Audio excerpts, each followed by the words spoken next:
In the previous episode we had taken a look at 1 point perspective, meaning those drawings were created using only one vanishing point. In this episode we are going to be drawing using 2 vanishing points, 2 points perspective. So let's start with a simple example and draw out some boxes. Here I establish the level of the horizon line. I'll just place it across the centre and then I add 2 vanishing points. Now for the purpose of this example, I am going to place them at either side to the edge of my drawing space. These are as far apart as I can get them for you to be able to still see them, but it's important to realise that when drawing in perspective, you'll often find that the vanishing points are away from the drawing space, meaning you'll likely have to estimate the convergence. The distance between these 2 points is important. If they are too close together or even too far apart, your drawing will be distorted. In this example, these points are fairly close together, but it shouldn't be too bad. A good way to deal with it is just to reduce the scale of what you are drawing. There is no set rule or specific distance between these 2 vanishing points. You are free to work out what is suitable for your drawing. Here you can see how these boxes are converging to both points. If we was to compare it to the example we had created to show 1 point perspective, you'd notice that in 2 points perspective, all the facades are converging, unlike in 1 point perspective where one facade remains flat. If we was to rotate one of these boxes, it would transition into 2 points perspective. So now that we have taken a look at the usual box drawing example, let's create another drawing. You'll find that most artwork is done using 2 points perspective. Here I am going to draw a building using these 2 vanishing points. I begin by constructing some boxes and lightly drafting in some additional elements whilst considering the perspective.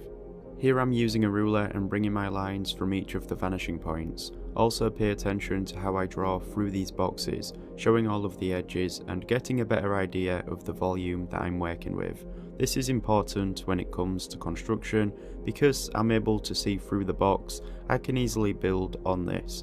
An example with this drawing is how I add the porch onto the front of the house. I also add an extension on the side of the house which is pushed a little bit further back. It's also slightly obstructed from view because of the porch extruding forward.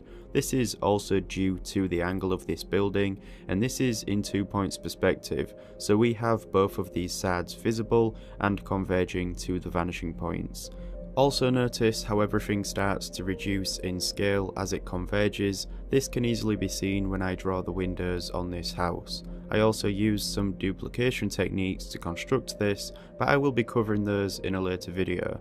I have a more in-depth breakdown of this drawing process on Patreon if that is something you are interested in. But now that I have accurately constructed the building in perspective, I start to work into this and render the drawing.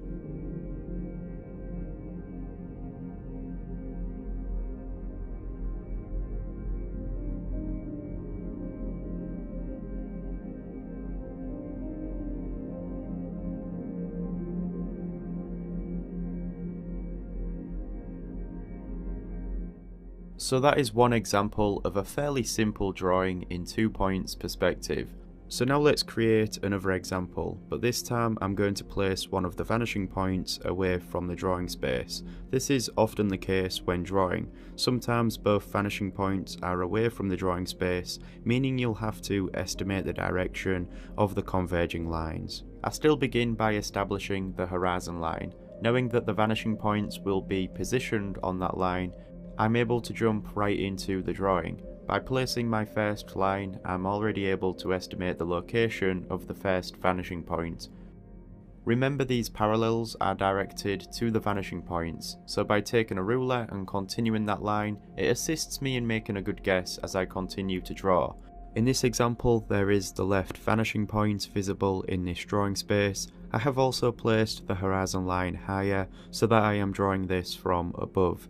Like always, these simple construction lines will allow me to draw this more accurately.